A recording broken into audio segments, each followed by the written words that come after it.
Como começar um projeto de arquitetura? Sair do zero absoluto, sem ter nada e chegar nesses resultados que você está vendo aí na sua tela agora. O trabalho do arquiteto normalmente é visto de uma forma muito artística e até meio lúdica, né? Por quem não conhece muito, por quem não sabe como essa profissão funciona e o que você precisa levar em conta para fazer um bom projeto, ou até mesmo um projeto de arquitetura, né? Qualquer projeto precisa respeitar uma série de normas, leis, e é sobre isso que a gente vai falar nesse vídeo aqui agora, tá, gente? Tudo que antecede o seu processo criativo, tudo que vai te limitar muitas vezes, mas que são normas que você precisa necessariamente levar em conta para chegar num resultado final que seja execuível, né? Que esteja dentro das normas e que os órgãos regulamentadores vão permitir que seja levantado. Afinal de contas, todo projeto tem como objetivo final uma obra executada. E aí, pessoal, sejam bem-vindos, mais um vídeo se iniciando. Meu nome é Pedro Greg e se você ainda não é inscrito aqui no canal, se inscreve clicando no botãozinho vermelho que fica aqui embaixo do vídeo. Aqui a gente traz sempre muito conteúdo relacionado à arquitetura, softwares, projetos, tudo que engloba esse nosso nicho e muitos cursos gratuitos também aqui mesmo pelo YouTube. Você pode ir lá nas nossas playlists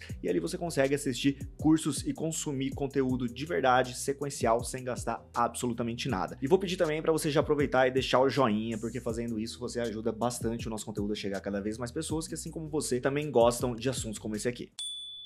Antes de mais nada, eu tenho que deixar claro duas coisas aqui, pessoal. A gente vai falar nesse vídeo da parte mais burocrática, aquela parte que normalmente não é tão falada mesmo, sabe? Tudo que você precisa ter em mãos para que você consiga começar o seu projeto, tudo que vem antes da criação. Portanto, eu não vou falar aqui de processo criativo, a gente não tá falando de criatividade agora, tá, galera? A gente tá falando de burocracia, documentos que você precisa ter em mãos. E a segunda coisa que precisa ficar clara antes da gente começar a acompanhar e seguir a sequência aqui do vídeo é que a gente vai falar de projetos de arquitetura, projetos arquitetônicos. Sabe aquele projeto que sai do zero absoluto? Você não tem nada, tudo que você tem é o seu cliente ali com a matrícula do terreno e você precisa começar ali o seu projeto. A gente não tá falando de projetos de interiores, porque no caso de interiores, isso já muda bastante. O seu projeto vai começar com um levantamento, você indo lá no local, e se vocês quiserem, inclusive, a gente pode fazer um vídeo tratando exatamente sobre isso e tudo que vocês precisam para começar um projeto de interiores.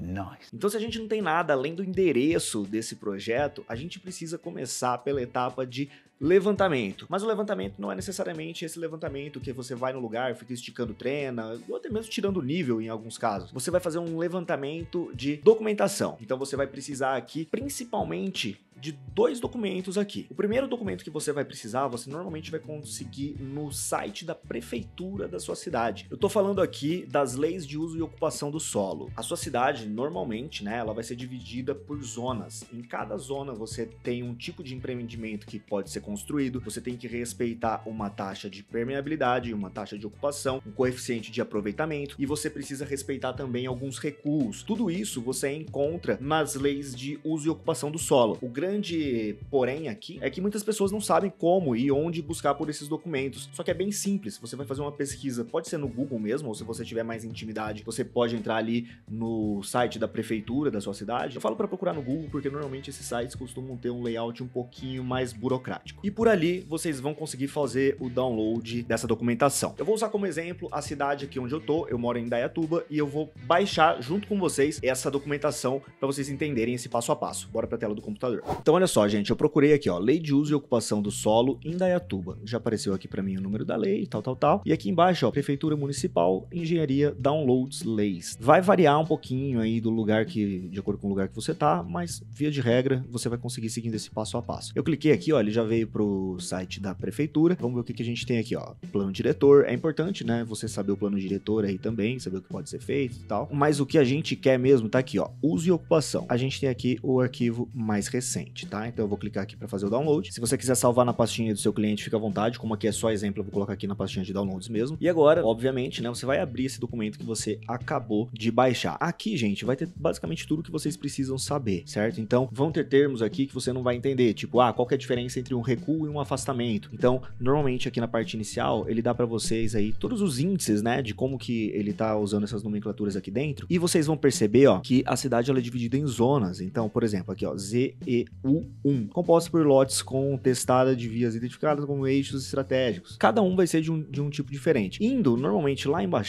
você vai ter aqui, ó, separadinho por zonas, tá? E aqui você consegue ver onde tá o seu terreno e o que você pode fazer nela de acordo com a região. Importante, tá, gente? Aqui eu tô passando bem rapidinho mesmo, é só pra vocês criarem familiaridade, mas isso aqui vai ter que ser visto em detalhes. Então vamos supor que meu terreno tá nessa região laranja escuro aqui, tá? Então a gente tem aqui, ó, tá meio ruinzinha a qualidade, porém, a nossa tabelinha aqui, ela já tá nas cores. Então a gente tá falando que o meu terreno tá na ZR1, se você subir o documento, vai estar definido lá em cima o que é a ZR1, provavelmente Zona Residencial 1. E aí você vai ter algumas coisas aqui, ó, coeficiente de aproveitamento máximo 1,2, aí lote mínimo, ele vai dar o tamanho dos lotes, no seu caso já vai estar loteado, ou não, né, vai saber. A testada mínima dos lotes, e aqui a gente tem também os recuos, então frente 5 metros, lateral 2 metros e fundo 2 metros. E aí vocês vão perceber que o recuo é diferente do afastamento, tá? Então, por exemplo, a lateral e fundo aqui tá dando 1,5 metro. Então vocês vão ter que fazer essa leitura aqui, galera, ó. Taxa de ocupação, 70%. Pedro, o que é taxa de ocupação? Se vocês quiserem que eu faça um vídeo explicando o que é taxa de ocupação, coeficiente de aproveitamento, comenta aqui embaixo que eu trago esse vídeo para vocês também, trazendo alguns exemplos práticos, inclusive, tá, galera? Taxa de permeabilidade também muito importante, número de vagas, enfim, tudo referente ao terreno, às normas,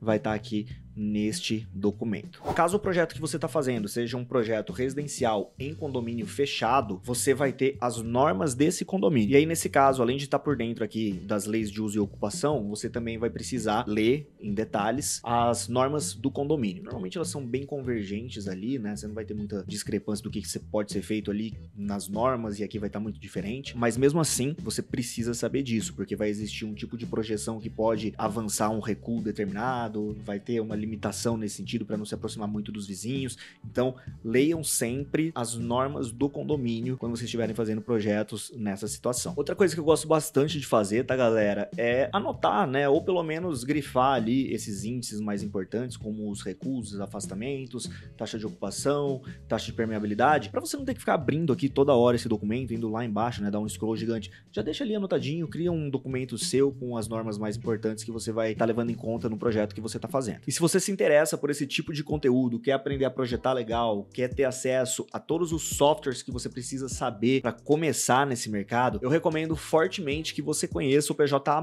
a maior plataforma de cursos por assinatura para arquitetura do Brasil. Lá a gente tem mais de 350 horas de conteúdo e você vai encontrar curso de SketchUp, curso de AutoCAD, curso de ArchiCAD, Revit, Inkscape, V-Ray, Corona, tudo que você precisa tá lá dentro. E você consegue ter acesso a todos os cursos pelo valor de uma única assinatura. É isso mesmo, tá, gente? Você assina uma vez e já libera acesso a 100% da plataforma. Tudo de cara. Assinou, já vai estar tudinho liberado lá para você assistir. É o primeiro link aqui na descrição, não perde tempo, tá com preço bem legal. Vai lá e faz a sua assinatura. E agora que você já tem todas essas normas, todos esses documentos aí com você já tá por dentro do que pode ser feito, do que não pode ser feito, você precisa do terreno, né? Você precisa saber onde que você vai começar a fazer ali os rabiscos, né? Onde você vai fazer a sua criação. E agora que entra o segundo documento que eu comentei com vocês, tá, gente? Vocês vão precisar de um levantamento planaltimétrico do terreno em questão. What?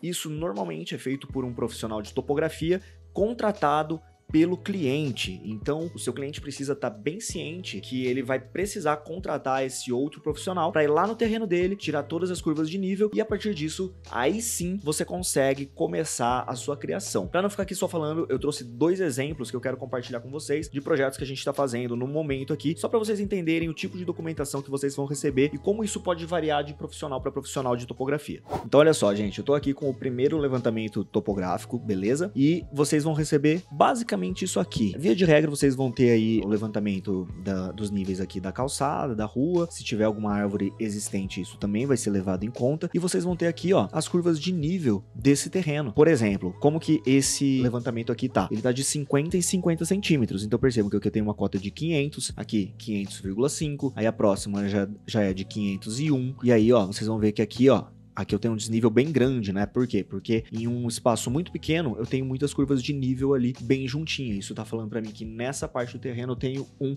aclive bem grande. E se a gente for observar bem, galera, outra coisa interessante de vocês sempre observarem são essas cotas de canto aqui, né? Porque vocês conseguem ver a parte mais baixa do terreno em relação à parte mais alta. Por exemplo, aqui eu tenho 499,8 e aqui, ó, eu tenho 503,92, ou seja, eu tenho aqui praticamente 4 metros, né, de desnível entre a ponta mais baixa e a ponta mais alta. Então observem como isso é importante, tá, gente? Porque num projeto como esse aqui, a topografia acaba sendo determinante para nossa arquitetura final. A gente tem que contemplar esse desnível quando a gente estiver pensando na arquitetura. Outro exemplo que eu trouxe aqui para vocês também, ó, é esse outro levantamento. Percebam que aqui eu já tenho uma situação um pouquinho diferente. As cotas, elas estão aqui de 1 em 1 metro. Então aqui eu tenho uma de 718, 719, 720. Só que aqui eu já é um terreno maior. Então aqui eu tenho uma situação onde eu tenho uma grande área plana e o desnível fica aqui mais por conta da frente do projeto. Para alguns aí, isso aqui pode parecer um bicho de 7 cabeças, né, esses números, mas o número que vocês estão vendo aqui sempre vai ser em relação ao nível do mar, beleza? Então por isso que aqui é 718, esse projeto aqui lá em Santa Catarina, e esse projeto aqui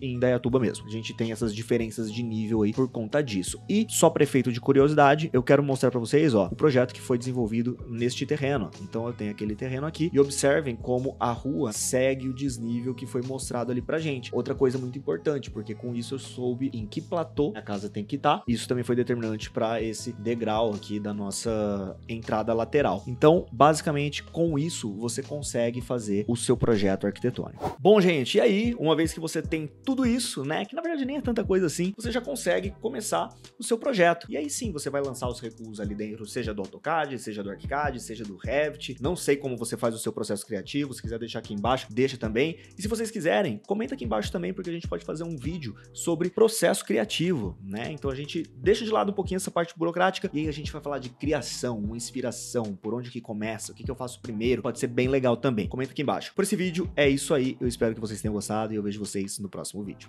Tchau!